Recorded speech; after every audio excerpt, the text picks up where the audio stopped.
Graça e paz, queridos, sejam bem-vindos mais uma vez, em nome de Jesus, a essa live.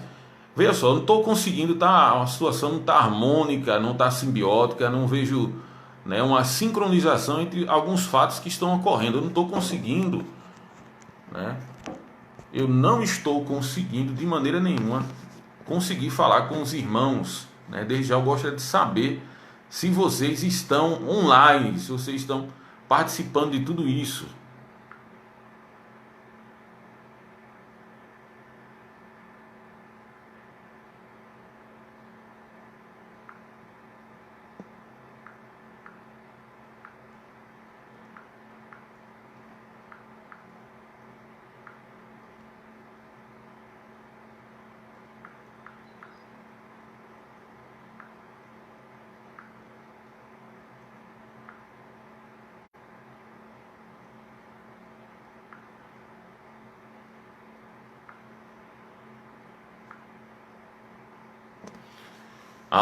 O irmão Aristóteles, o senhor pode informar se realmente o som está de forma audível? Está bom? Certo, certo. Quer dizer que o áudio está bom. Tem mais alguém?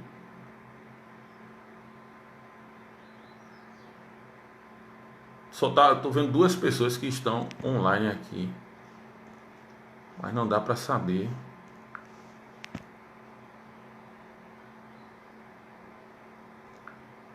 Só não dá para perceber quem está participando. Está dizendo que só tem uma pessoa. Mas o caso é a minha ou é de vocês, internet? Eu acho que a internet, no caso, não é a internet de vocês, não. Que está muito lenta. O Saulo está aí. Convido as demais pessoas lá do grupo também para participarem, tá certo? Desde já agradeço a paciência de vocês com relação à internet. Vocês sabem que a internet aqui no Brasil, desde a pesquisa que eu vi em 2015, que afirma categoricamente que a internet mais lenta e a mais cara é a do cenário Tupiniquim. Quer dizer que está bom, né, Aristóteles? Então tá ok. Ficou bom agora? Melhorou, tá certo. Veja só, eu vim aqui que no Message, ele tem como se fosse uma sala de bate-papo comum, né, que pode convidar as pessoas e nós vamos observando um ao outro, para que a gente possa ter essa... Ficou bom, não foi? Então tá certo. As demais pessoas que entrarem, vejam só, irmãos, nós marcamos para que 2 vezes na semana nós tivéssemos um encontro para dar uma consubstanciação e uma consolidação dos fatos expostos nas outras aulas. Vocês lembram disso? Eu acredito que vocês lembram, que foi a ideia até de Patrícia, que deu a ideia para que pudesse ter esses 2 dias de aula, né? Tanto na quarta-feira, ou na sexta-feira, ou no sábado, né? Ou sábado à tarde, ou sábado à noite, para que possamos, né, consolidar no âmago do nosso coração, como o proverbista falou em Provérbios, capítulo 3, escrever nas tábuas do nosso coração, de maneira que possa, né, encontrar guarida na nossa alma todo o assunto. Eu entendo, irmão Saulo, né? Não só lá, mas também aqui também fica também de forma não aprazível a internet quando chove. Desde já, meus queridos irmãos, pedir perdão por esse fato, né? Infelizmente eu estou ainda desnorteado tentando resolver essa questão do meu celular. Estou utilizando o celular da minha esposa, meu notebook que está até aqui atrás de mim, ele também está com um probleminha, eu acho que com relação de memória. E essas questões de software, que é do Windows 10, ele é muito difícil, ele é muito pesado e computador sempre tem aquela lentidão, e quando está abarcado com o Windows 10, ele tende a ficar pior, tá certo? Estou um pouco desnorteado, estou tentando resolver essa questão do celular. Teve outro problema aqui também, da questão da disponibilidade de água, através do suprimento de água, como vocês sabem, com a nossa queridíssima Compesa, né, que faz mais de uma semana que não chega água nas nossas torneiras para abastecer a nossa casa e as demais aqui da rua onde eu estou morando, em Jaguarana Paulista. Infelizmente também tive que correr atrás dessas coisas. Agora está bom, não é? Então tá certo. Deixa eu deixar bem claro aqui porque esse momento posterior à quarta-feira, esse momento posterior a quarta-feira, para que a gente possa tirar algumas dúvidas, principalmente com relação àquele exercício, não um trabalho que foi passado para que pudéssemos, através desse exercício, exercitar a nossa memória acerca de determinados assuntos pelos quais nós estamos aprendendo. Pronto, Craig Blomberg, tanto, não, mas eu acho mais que Grant Osborne, no livro Espiral Hermenêutica, ele conclama o povo na introdução para que possamos ser biblicistas, inclusive de decorar textos. Por que decorar textos? Porque o texto por si só, aquele que está positivado nas Escrituras, ele vale muito mais do que qualquer uma argumentação. O apóstolo Paulo, ele escreveu, claramente mostra isso que em 2 Timóteo, as citações textuais que o mesmo fez foram feitas de cabeça. Romanos 10, da onde tem um midrash de amarrar joias, onde ele cita vários textos do Antigo Testamento para consubstanciar a ideia de uma salvação de Cristo, em Cristo, através da invocação e através de crer, de nada especial por ser judeu ou uma predestinação de cunho fatalista. Ele cita vários textos de cabeça. E para nós é muito bom estar decorando esses textos.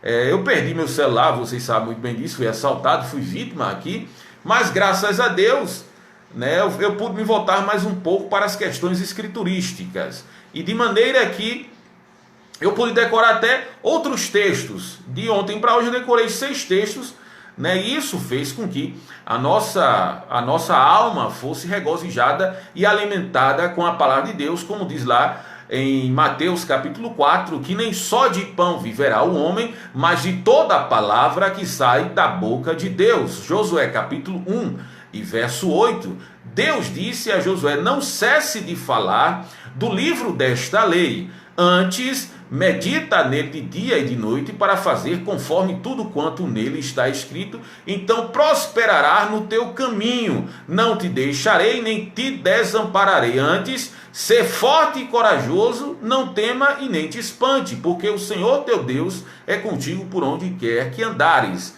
Um grande líder como Josué, que trabalhou numa questão substitutiva com relação ao grande líder Moisés, que até no Novo Testamento ele vira metonímia e referência teórica, profética e metonímia para aquilo que foi positivado naquilo que nós estudamos, que nós chamamos no ano passado de Pentateuco, né, que é o Bereshit, Shemot, Vaikra, Bamidbar e Devarim, que são os 5 primeiros livros onde Moisés teve a honradez de ser o meio pelo qual Deus utilizou para escrever, para que nós estivéssemos aqui hoje, aprendendo um pouco mais das Escrituras Sagradas. Bem, né, sobre o livro de Marcos, ou os outros assuntos do período intertestamentário, desde as questões dos partidos políticos, né, que teve a sua ascensão um pouco antes da revolta macabeia. Vocês têm algumas dúvidas acerca desse assunto? Eu sei que só tem 2 pessoas que estão me acompanhando. Se você tiver, você me diga em nome de Jesus.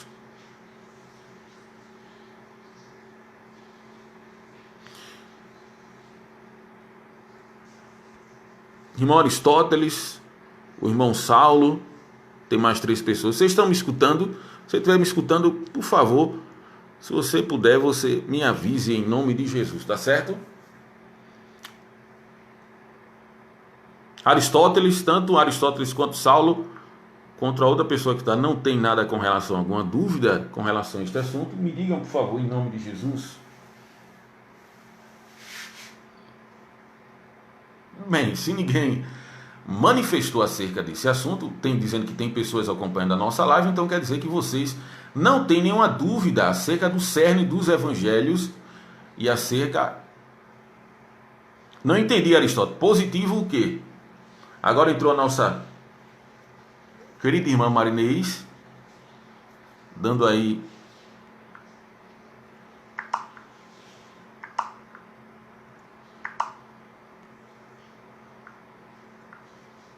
acerca deste assunto, não é isso?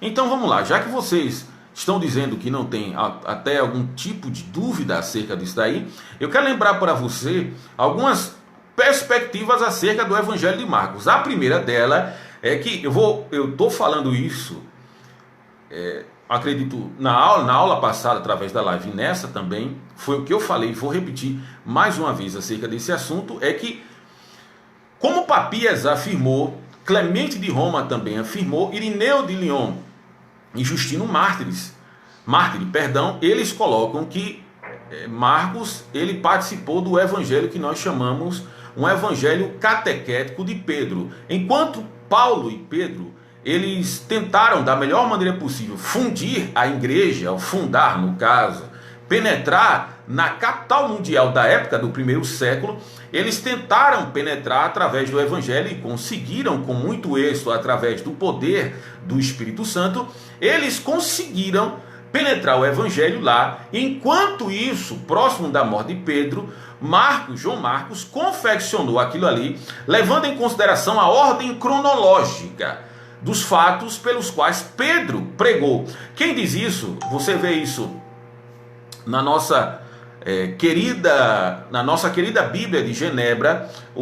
Quem fez essa parte da Bíblia de Genebra, ele claramente deixa bem evidente que as ordens, a ordem que segue o Evangelho de Marcos, segue também alguns sermões positivados de Pedro. Por exemplo, lá em Atos, capítulo 3 e verso 13, depois que Pedro e João, com a graça de Deus, junto àquele coxo que estava à Porta Formosa, e Pedro, mandou, com a graça de Deus, ordenou para que aquele homem voltasse à ficar são e deixasse de esmolar ali na Porta Formosa, que é o que tudo indica, como comentário de 1 Coríntios, fala acerca desse assunto, que lá se vendia o bronze de Coríntio, que tinha um poder às vezes até mais, as pessoas para adquirir ele tinham que ser mais opulentas do que até as próprias pessoas que trabalhavam com questão de ouro. Lá em Atos 3 e verso 13 ele diz o seguinte: o Deus de Abraão, o Deus de Isaac, o Deus de Jacó, o Deus de nossos pais, glorificou seu servo Jesus Cristo. É o que ele está dizendo. E vós negastes e traístes perante Pôncio Pilatos, quando este decidiu soltá-lo. Vós, porém, negaste o santo e justo. É isso que o texto está dizendo. E pediste que soltasse um homicida. Quem é este homicida? O homicida que nós chamamos, que nós conhecemos, é Barrabás. Essa ordem cronológica dos fatos é a mesma ordem cronológica que Marcos ele tenta positivar no Evangelho segundo Marcos. O Evangelho segundo Marcos, categoricamente, todas as pessoas que não sejam liberais, que liberais são pessoas que não dão credenciais totais ao cânon, não tem a ideia daquilo que eu até brinquei até certo ponto, que é o canon regium plenium, que é uma expressão latina que o cânon deve regir a nossa vida, porque eles não são inerrantes. Inerrante é aquele que acredita que a Bíblia ela não contém erro nenhum. E o que é que acontece? O Evangelho segundo Marcos ele foi escrito 70 anos antes dos 70 depois de Cristo, porque nós sabemos que 70 depois de Cristo houve a queda de Jerusalém. Como o Evangelho de Marcos ele carrega dentro de si alguns sermões escatológicos, até Rudolf Bultmann, mesmo sendo liberal e um dos pais da crítica moderna acerca da Bíblia, ele fala muito bem que Jesus ele era um pregador escatológico, uma pessoa que tinha essa visão da escatologia. Escatologia, você sabe que estudou teologia sistemática no passado, é a doutrina das últimas coisas. Escatô quer dizer último, logia quer dizer discurso, aprendizagem das últimas coisas. Como Jesus proferiu esses sermões escatológicos que estavam em relação à queda de Jerusalém, e como o Evangelho de Marcos é o primeiro evangelho, e ele não escreveu depois da queda de Jerusalém, que senão ele tinha positivado, mostrando a congruência de Jesus acerca dessas questões escatológicas, e por ter acontecido, manifestaria uma prova cabal acerca do profetismo, acerca da escola profética partícipe do Senhor e Salvador Jesus Cristo. O Evangelho segundo Marcos, ele categoricamente ele quer colocar Jesus como servo, mas a ideia de servo não é a ideia de subserviência total ou uma subserviência translocada, que leva a pessoa a ter curtos-circuitos psicóticos. Não, é uma subserviência a fazer a vontade de Deus. Desculpe aqui, queria dizer que eu não sei ainda, tá certo? Eu não sei como é que faz para, enquanto a gente está numa live, colocar o celular para ele ficar sem receber toque ou qualquer coisa desse tipo, tá certo? Já que está ao vivo, e como está ao vivo acontece algumas coisas pelas quais não são aprazíveis, eu peço desde já perdão. Mas vamos lá. A ideia central do Evangelho de Marcos é que ele quer mostrar Jesus como servo. Lembra lá em Marcos 8,32, depois da confissão petrina, Pedro, né, movido de um poder demoníaco, ele diz para Jesus se apiedar de tal coisa que ele iria fazer. Ele diz: para trás de mim, Satanás.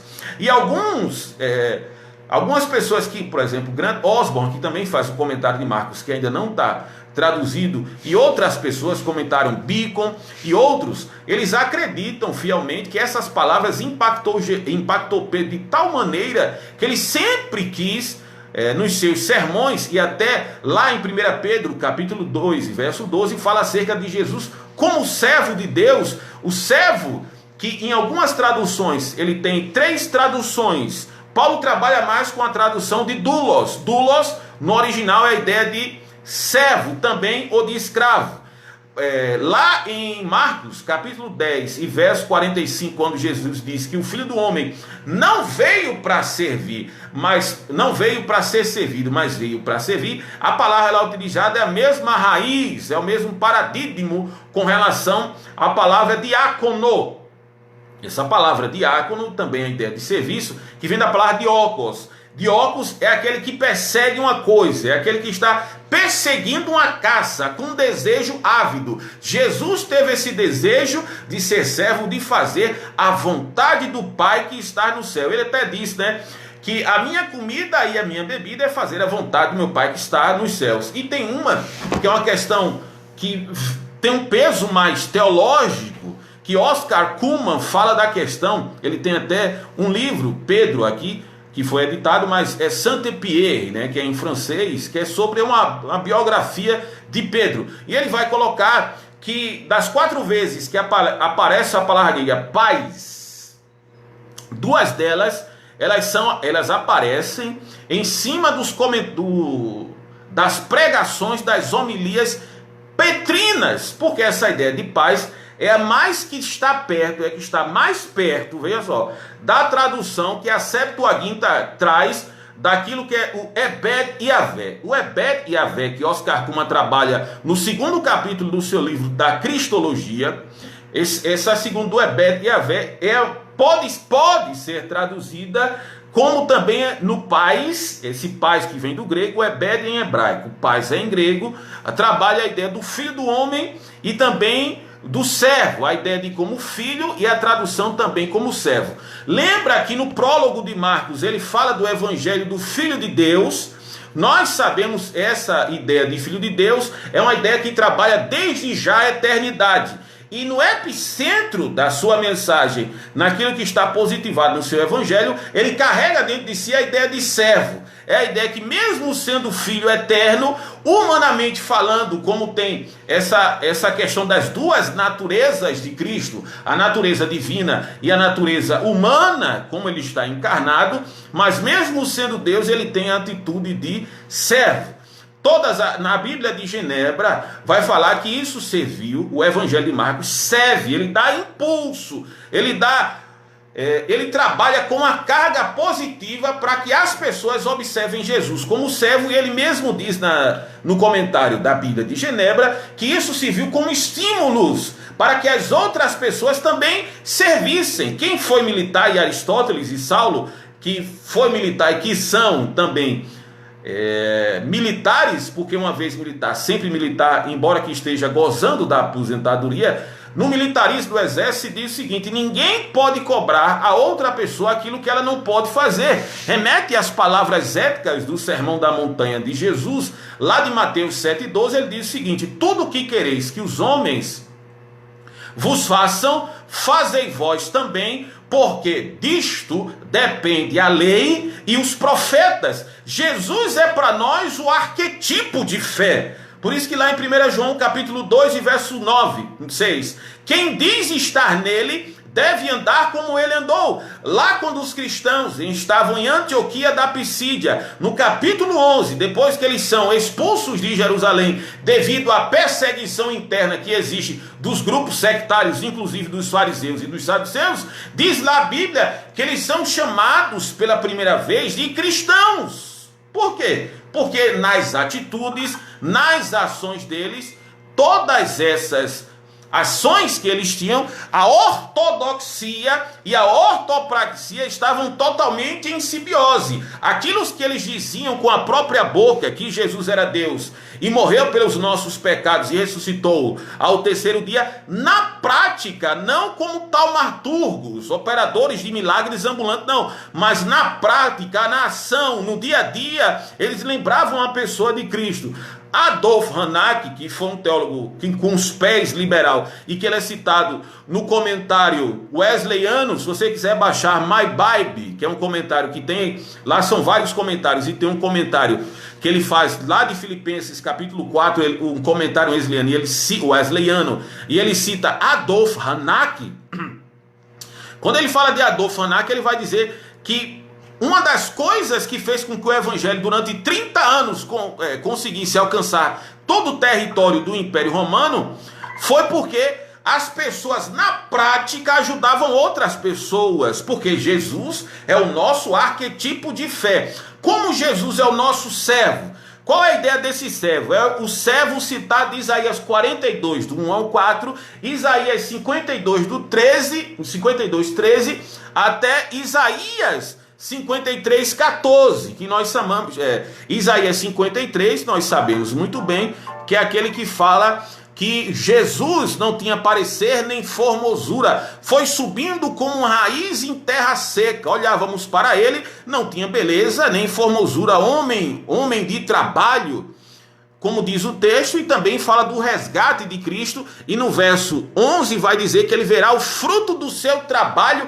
penoso e ficará satisfeito. O fruto desse resultado de trabalho como servo é a salvação que alcançou a aplicabilidade nos corações tétricos das pessoas, inclusive eu, inclusive você, que nós gozamos, como diz lá no livro de Introdução à Interpretação Bíblica, de William Clay, Craig Blomberg e Robert Hibbard Jr., ele vai dizer que é o já, mas ainda não. A nossa salvação, nós já gozamos dela, mas plenamente ainda não. Nós estamos no reino, sim, mas está consumado em totalidade? Não. Nós vivemos esses princípios e esses axiomas porque Jesus, ele decidiu servir, e serviu com tanta efetividade que gritou, está consumado, tetelestai, mesmo de tanta oposição, desde as internas, das externas e no mundo da espiritualidade, e pela sua decisão de servir, como diz lá em Isaías 42, verso 1, que lá Isaías diz o seguinte, através do profeta Isaías, no capítulo 42, diz assim, eis o meu servo, em quem sustenho, o meu eleito, em quem minha alma se compraz, pus nele o meu Santo Espírito, e ele promulgará o seu direito aos gentios, não gritará, não clamará, não fará ouvir a sua voz na praça, não esmagará cana quebrada, nem apagará o pavio que fumega, na verdade, fará com que as pessoas tenham direito. Aí o verso 4, o Isaías, ele diz o seguinte, não desanimará, não quebrará, mas fará com que o direito se espalhe sobre toda a terra, e os povos do mar esperarão a sua doutrina. Dentro disso daí está imbuído várias ideias, imbuído a ideia de Cristo como ungido, como Filho de Deus, que nós sabemos que é por isso que é o nome Cristo. Cristo quer dizer ungido, Jesus, Cristo, e Jesus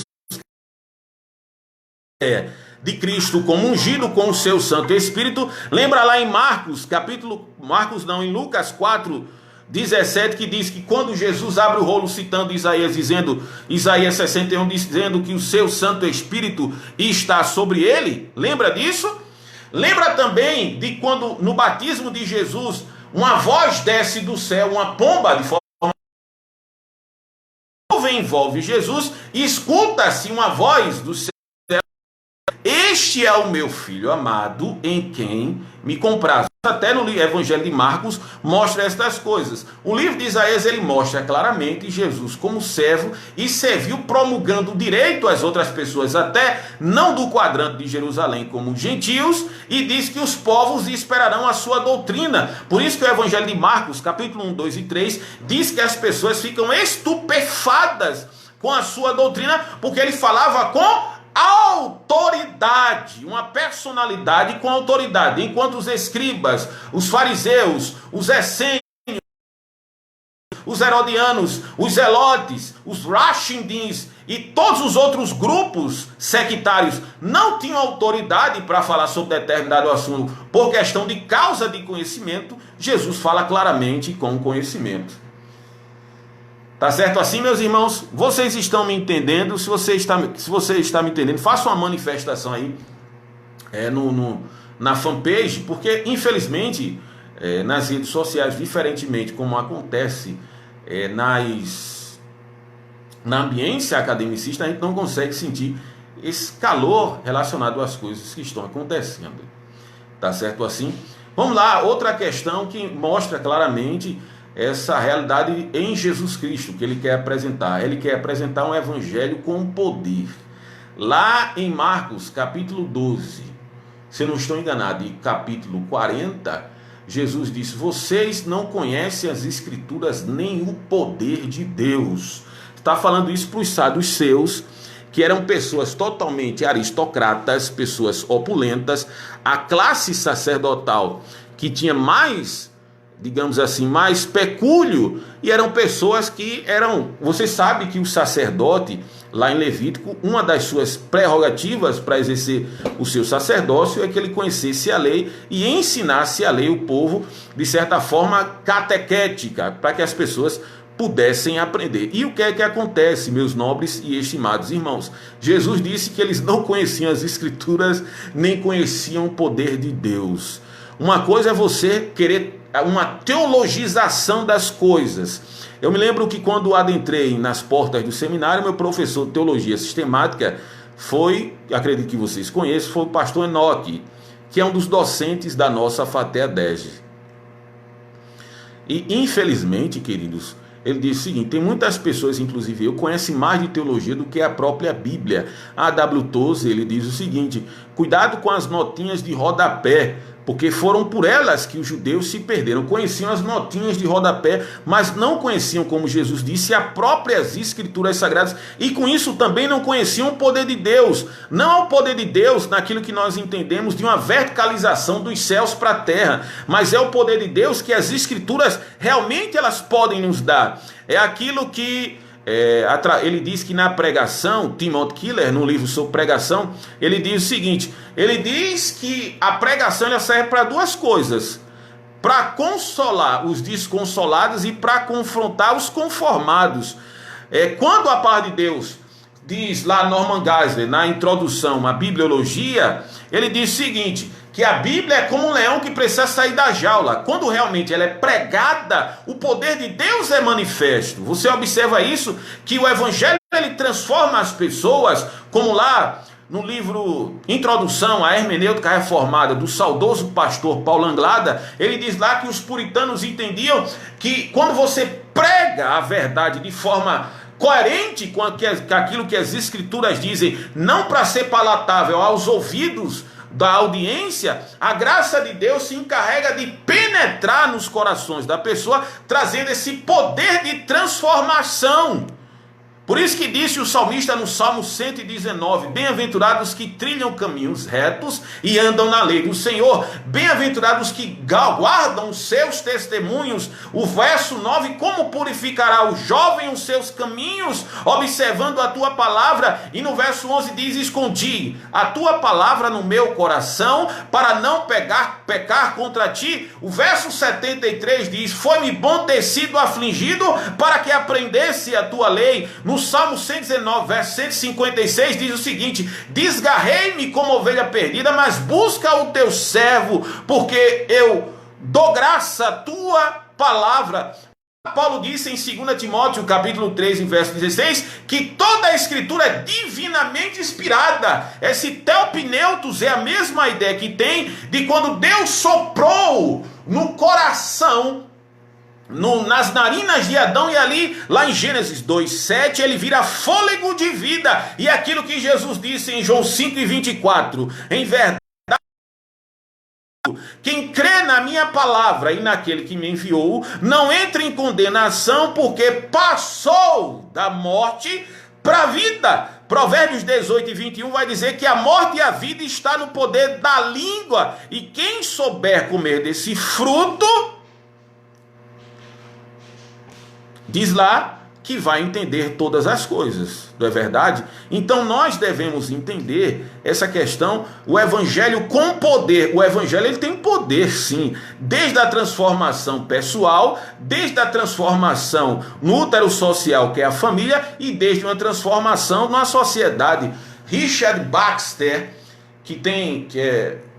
para mim é uma fonte de inspiração. Richard Baxter, ele foi pastor numa cidade em Londres, que eu não estou muito bem lembrado o nome. Vejam só, uma cidade pobre, uma cidade, quando ele chegou, tinha nela vários problemas pessoais. E o que aconteceu? Richard Baxter catequizou todas aquelas pessoas. Tem até um livro muito bom, que está lá no DVD, que nós cedemos a alguns alunos lá, tem falando sobre a questão do discipulado e sobre a questão manual do pastor de Richard Baxter, que é um clássico entre nós, entre as pessoas que gostam de teologia, até as pessoas que amam a Deus.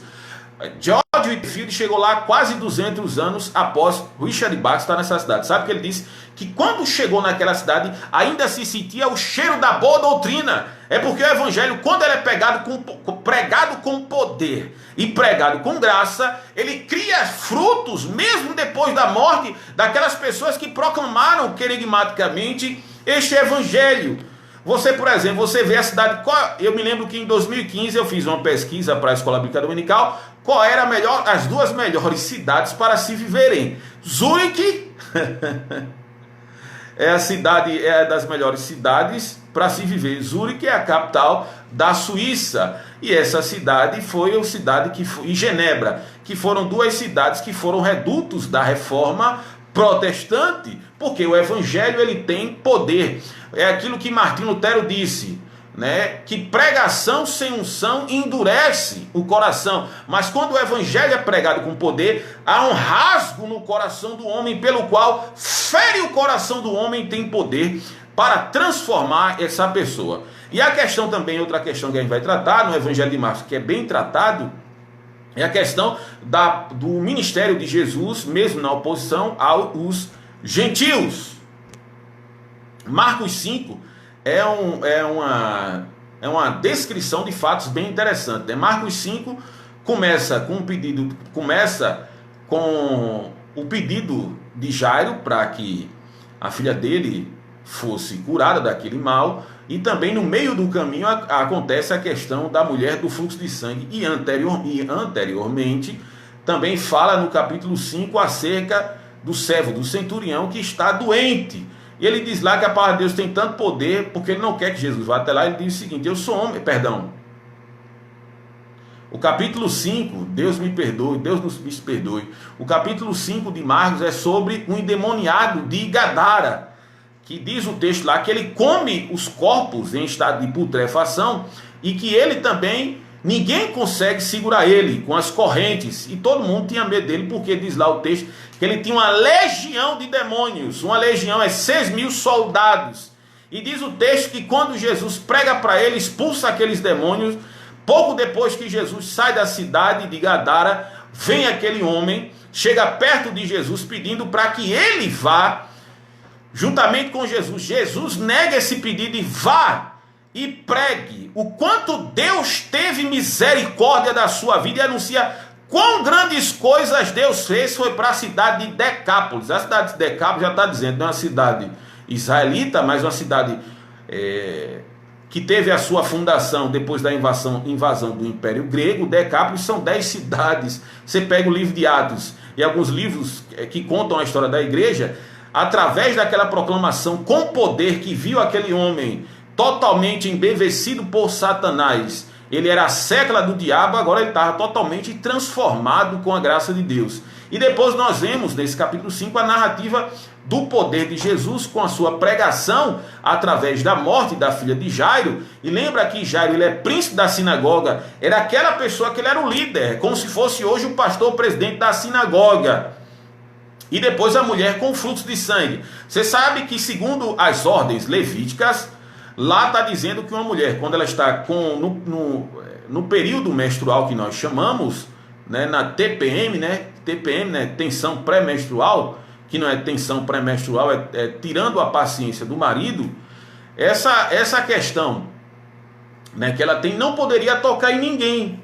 E diz o texto lá que todo o seu dinheiro ela tinha gasto. Vejam só, tudo que aquela mulher tocava, segundo a lei levítica, ficaria impuro. Aquela mulher não poderia tocar em Jesus. E no meio da multidão, aquela mulher toca em Jesus. Jesus diz, quem pergunta propositalmente, Jesus é onisciente, porque ele é Deus, mas pergunta propositalmente quem lhe tocou, para que aquela mulher fosse demonstrado aquilo que Deus tinha feito na vida dela. Aí ela disse que foi ela, e Jesus disse, porque de mim saiu poder. E naquele mesmo momento, aquela mulher, o seu mal foi estancado, e Jesus chamou aquela mulher de filha e mandou aquela mulher voltar para casa em paz.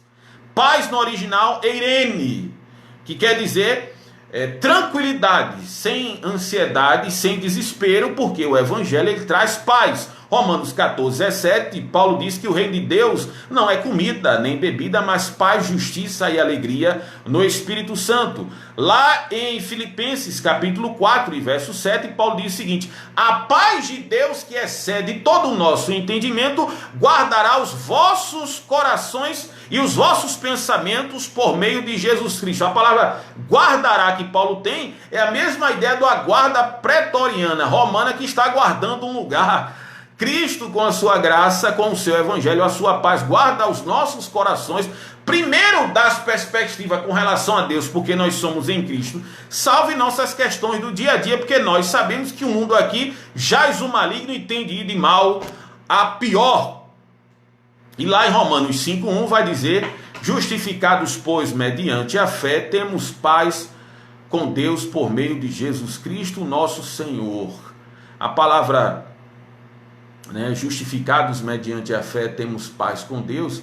Essa ideia da metanoia, de mudança de vida, é uma troca de moedas, né? Trocamos a moeda da ira para a nossa moeda de pacificação em relação a Deus. O Evangelho de Marcos ele também traz isso, essa ideia, com poder, e também traz a questão do evangelismo.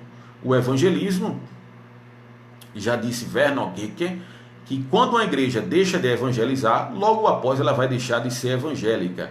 Jesus deixou bem claro: ir por todo mundo e pregar o evangelho a toda criatura. Quem crê e for batizado será salvo, quem não crê será condenado. O próprio Jesus, no Evangelho de Marcos, ele foi para as regiões de Tiro e Sidom, que eram cidades conceituadas para o próprio povo judeu. Ele chamava aquelas pessoas de cães, por serem descendentes de Canaã, e que recebeu aquela maldição de Noé, porque Canaã viu seu filho, viu seu pai nu, metonímia, de cão, de pessoas imprestáveis, mas Jesus foi lá pregar o evangelho. O próprio Pedro, ele teve uma quebra de protocolo no que se diz respeito à evangelização, porque as últimas palavras de Jesus, você vê isso lá em Atos capítulo 1 verso 8, quais são as últimas palavras de Jesus?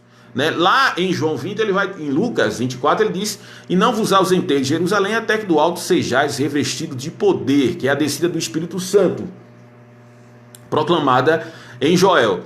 Aí lá no capítulo 1, verso 8 de Atos, vai dizer o quê? Recebereis a virtude do Espírito Santo quando vir sobre vós e ser-me-eis minhas testemunhas, tanto em Jerusalém, tanto em Samaria, até os confins da terra. Não é isso que diz o texto? Só que até o capítulo 9 a igreja só tinha alcançado o pessoal de Jerusalém, né, e das suas cercanias da Judéia. O pessoal não tinha avançado. E qual é a ideia? Que o evangelho não é para todos, todas as pessoas devem escutar o evangelho, porque Deus amou o mundo de tal maneira que deu seu Filho unigênito, para que todo aquele que nele crê não pereça, mas tenha vida eterna, lá em João 3,16. Em Romanos capítulo 11, verso 32, Paulo vai dizer que todos foram encerrados debaixo do pecado, para que Deus tenha misericórdia para com todos.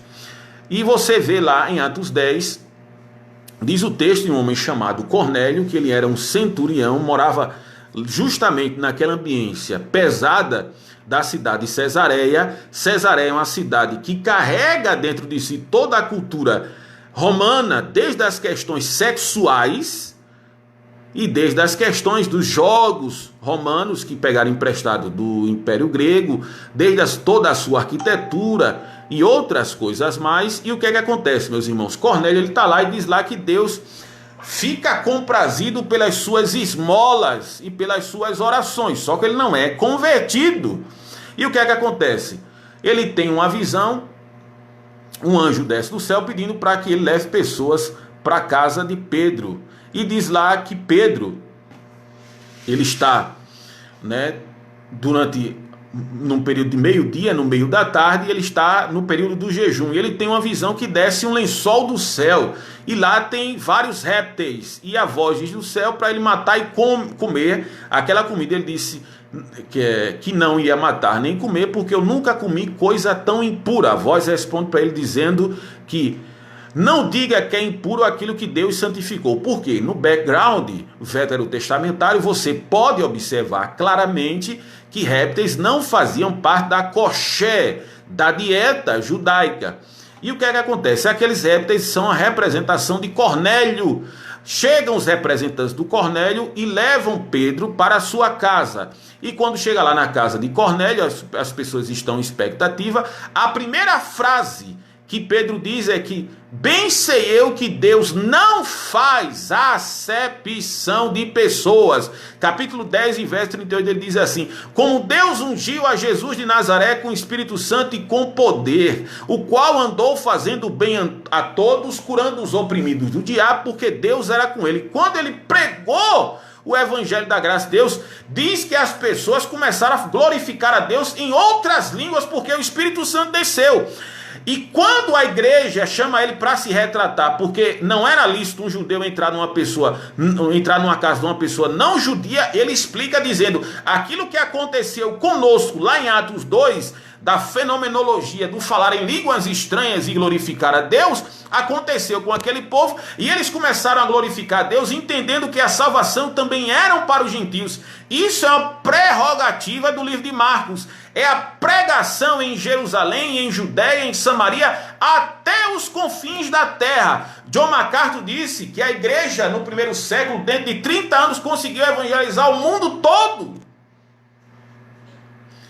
Né? Porque entenderam essa prerrogativa de um evangelismo, de levar pessoas ao conhecimento desse Jesus. Mesmo sendo o Filho de Deus, ele também é servo. Meus queridos irmãos, né? Nós estamos falando até 40 minutos, eu fiquei mais de 40 minutos, eu fiquei, né, com a ideia de propor para falarmos aqui durante meia hora, para retirar mais algumas dúvidas. Desde já, irmãos, orem por mim. Eu infelizmente estou sem essa questão de estar nas redes sociais devido não estar com o celular. Eu peço a vocês que orem, né? Eu estou muito triste, não pelo fato do celular, né? Mas perdi mais de 6.000 livros que tinha no celular. E peço que vocês orem em nome de Jesus, tá certo? Muito obrigado, meus queridos irmãos, por estarem aqui mais uma vez me tolerando. A próxima semana, quarta-feira, vamos entrar de cabeça no Evangelho segundo Lucas. Tá certo, meus queridos? Muito obrigado mais uma vez. Vamos orar encerrando em nome de Jesus mais uma das nossas aulas, tá certo? Oremos. Maravilhoso Deus e eterno Pai, graças te damos, Jesus, pela tua misericórdia. Me ajuda, Senhor, a cada vez mais ser um bom professor, um bom filho, um bom esposo, um bom marido. Ajuda a minha família, Pai, no curado. Ajuda a todos que estão vivendo esse momento catastrófico dessa questão, dessa pandemia. Nos ajuda, Senhor, perdoa as nossas fraquezas. Estende a tua mão santa sobre nós, Pai. Muito obrigado, meu Jesus maravilhoso, por tudo. Perdoa as nossas fraquezas. Ajuda os demais alunos, escreve tudo na tábua dos vossos corações. Em nome de Jesus Cristo, meu Pai. Amém. Deus abençoe, meus irmãos, até quarta-feira, em nome de Jesus.